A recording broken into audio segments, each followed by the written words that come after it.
प्रश्न संख्या 11। सिद्ध कीजिए कि किसी वृत्त के परिगत समांतर चतुर्भुज समचतुर्भुज होता है। तो देखिए, समांतर चतुर्भुज किसे कहते हैं? तो जिस चतुर्भुज की आमने सामने की भुजा बराबर हो और उसके दोनों विकर्ण परस्पर आपस में बराबर नहीं हो तो समझ जाएंगे उसे समांतर चतुर्भुज कहते हैं। और समचतुर्भुज से कहा जाता है जिस चतुर्भुज की चारों भुजा आपस में बराबर हो परंतु विकर्ण परस्पर बराबर नहीं हो उसे समचतुर्भुज कहते हैं। चलिए, हम लोग सबसे पहले ये सवाल में जो दिया गया है, इस सवाल में कह रहा है कि जो वृत्त के परिगत बनाए गए हैं वह है समांतर चतुर्भुज। तो हम लोग सबसे पहले लिख देते हैं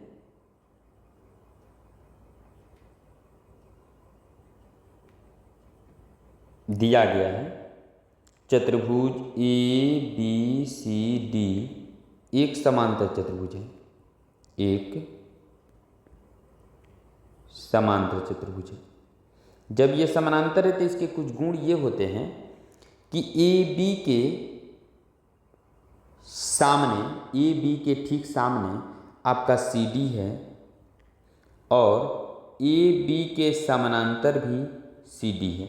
ठीक है, उसके बाद ए डी के बराबर जो है बी सी है और ए डी के समानांतर भी आपका बी सी है। हमें सिद्ध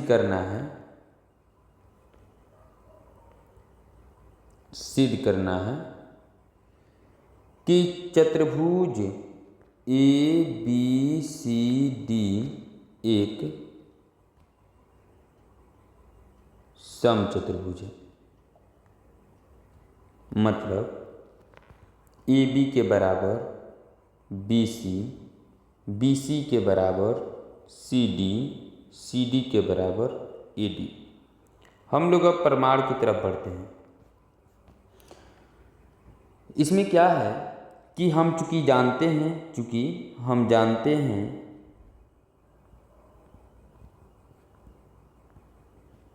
कि वृत्त के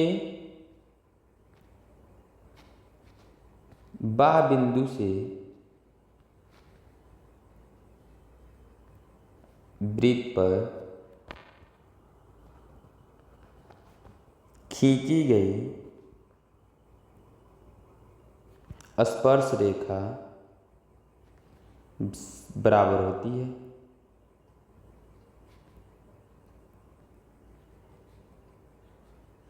इसलिए जरा ध्यान से देखेंगे। ए से हम स्टार्ट करते हैं तो ए हमारा बाह्य बिंदु हो जाता है और ए एस और ए पी ये दोनों जो है आपका स्पर्श रेखा हो जाती है, जहाँ स्पर्श बिंदु पी और एस से जाकर मिल जाती है। हम क्या करेंगे, इसलिए ए पी के बराबर हो जाएगा ए एस, ये समीकरण हो जाता है हमारा एक। क्वेश्चन में लिखेंगे बाह्य बिंदु ए और स्पर्श बिंदु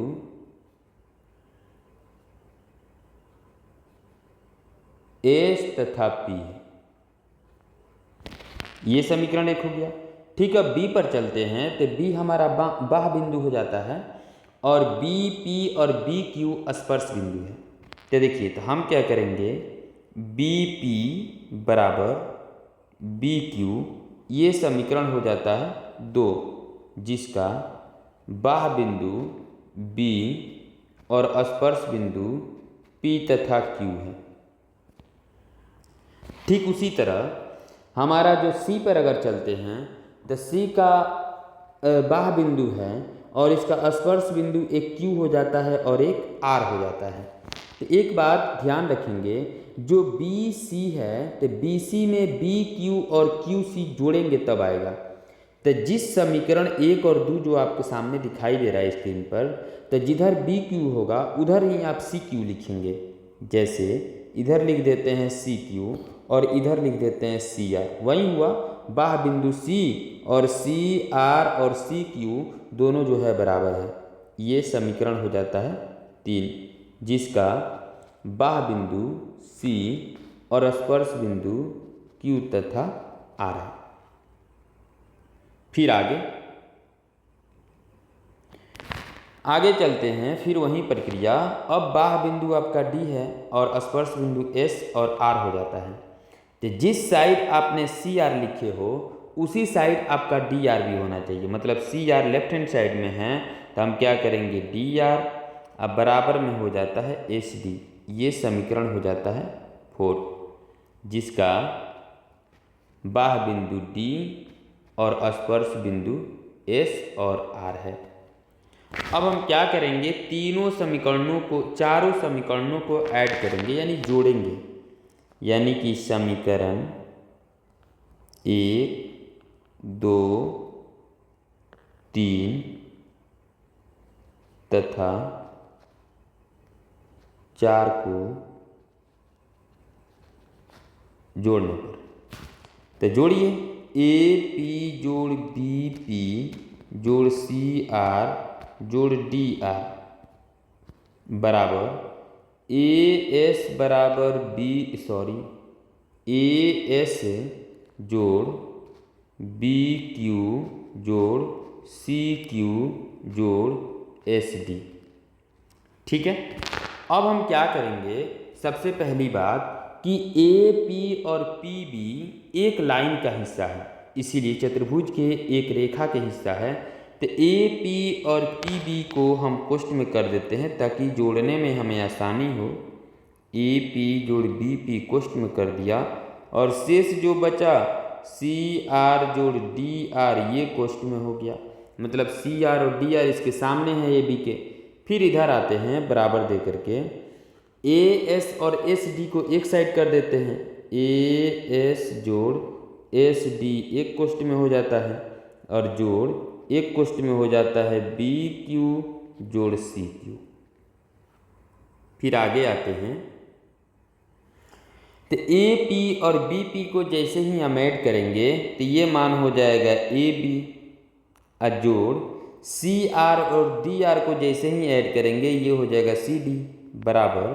फिर उसके बाद आता है ए एस और एस डी को जैसे ही ऐड करेंगे तो ये हो जाएगा ए डी, जोड़ बी क्यू और सी क्यू को जैसे ही ऐड करेंगे तो ये हो जाएगा बी सी।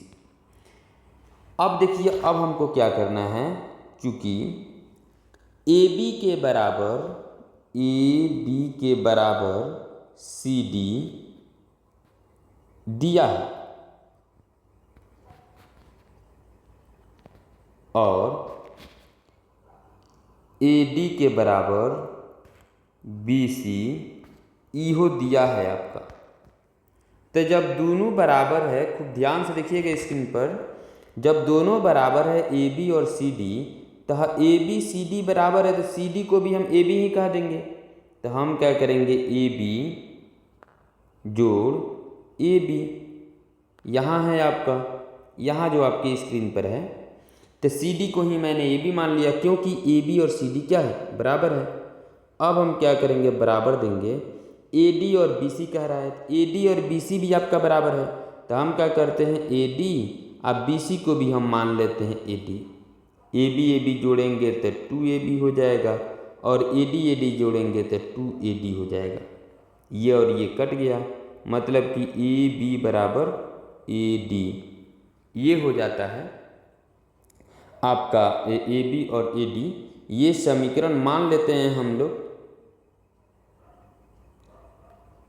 5 मान लेते हैं।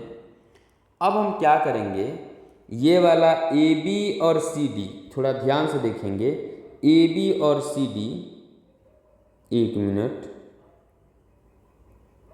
इसको मान लीजिए आप 5, इसको मान लीजिए आप 6, और इसको मान लीजिए आप 7।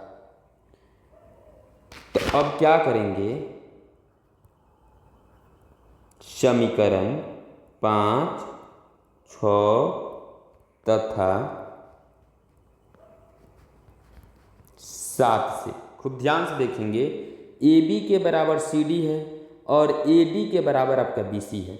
जब आमने सामने की भुजा बराबर है तो इसी में ए बी के बराबर ए डी हो गया है। ए बी के बराबर कौन हो गया है, ए डी, यानी चारों भुजाएं आपस में क्या हो गई है, बराबर। यानी ए बी बराबर बी सी बराबर सी डी बराबर ए डी, ये हो गया। इन चारों भुजा बराबर है तो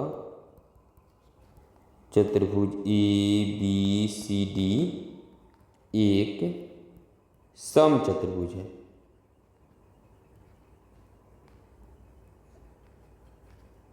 प्रूव्ड हो गया। आशा करता हूँ इस क्वेश्चन को आपको सॉल्व कराया गया है। ये क्वेश्चन देखिए हर बार इम्पोर्टेंट भी है, हर बार ये क्वेश्चन आता भी है बोर्ड एग्जाम में, इसलिए आप इस क्वेश्चन को खूब बारीकी से ध्यान से देखेंगे। चलिए अगले क्वेश्चन फिर अगले वीडियो में। आप सभी को जय हिंद।